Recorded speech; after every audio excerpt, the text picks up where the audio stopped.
Now, the source is the Qur'an and the Sunnah. That's really why people are doing this. And Robert Spencer said, if anything about the future is certain, it is that whatever the ultimate outcome of the war on terrorism may be, there will be more jihads as long as there are people who take the Qur'an as the word of Allah and the Sunnah as second only to the Qur'an as a reliable guide to behavior.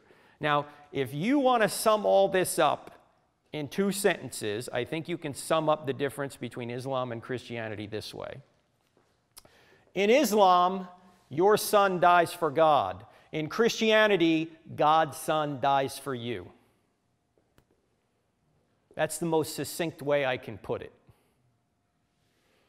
Now, we haven't figured out whether Islam is true yet, but just based on the theology of the 2 world religions, this is where you ultimately arrive.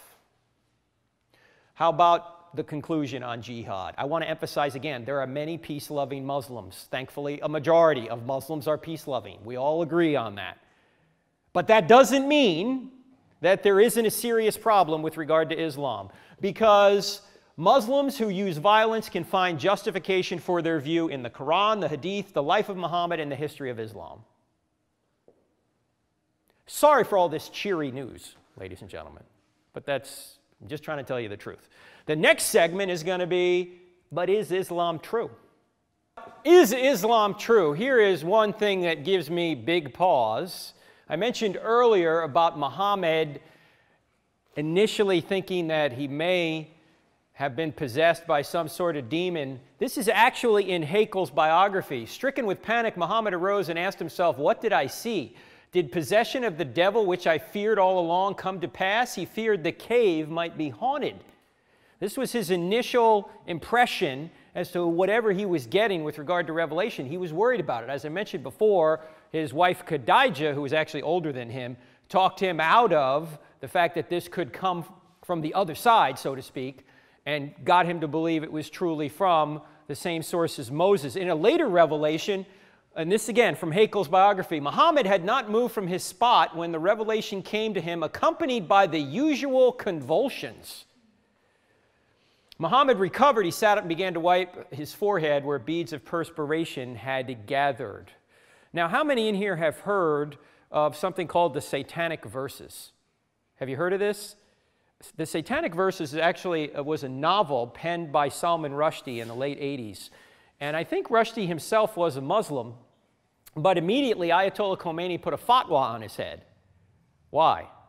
A fatwa meaning basically a death sentence, because he thought that was an insult to Islam and the Prophet Muhammad. But Rushdie didn't invent the Satanic Verses. What are the Satanic Verses? Here's the situation with regard to the Satanic Verses. Muhammad had acquired few followers at first when he was in Mecca. Monotheism, as I mentioned earlier, was not good for business.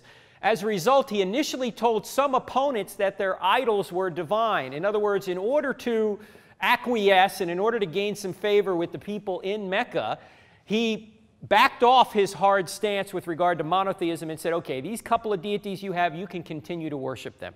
It's okay. All right? But then later, he recanted on that. He said, no, I'm going to renounce those idols, and or basically he said he later renounced the idols and attributed those prior verses to Satan, that Satan slipped those verses in on him. They became known as the Satanic Verses. So in Surah 22:51, he describes that he thought that Satan had deceived him and gave him these verses which were not from Allah, they were from Satan. And the verses were Surah 53:19-23. Those were the verses where Muhammad apparently is told to allow these people to continue to worship these polytheistic deities. So this Satanic Verses whole phenomenon here did not start with Salman Rushdie. This actually goes all the way back to Muhammad himself. Now, it just gives me pause that if you claim to be a prophet and you've got to wonder whether you're getting it from God or Satan, that's giving me pause right here. Now, I don't know. Obviously, I don't know what happened with Muhammad, But this is what his biography Haeckel is saying. So just take that on board. Now, we know from the Bible, we're supposed to test the spirits. Beloved, do not believe every spirit, but test the spirits whether they are of God, because many false prophets have gone out into the world.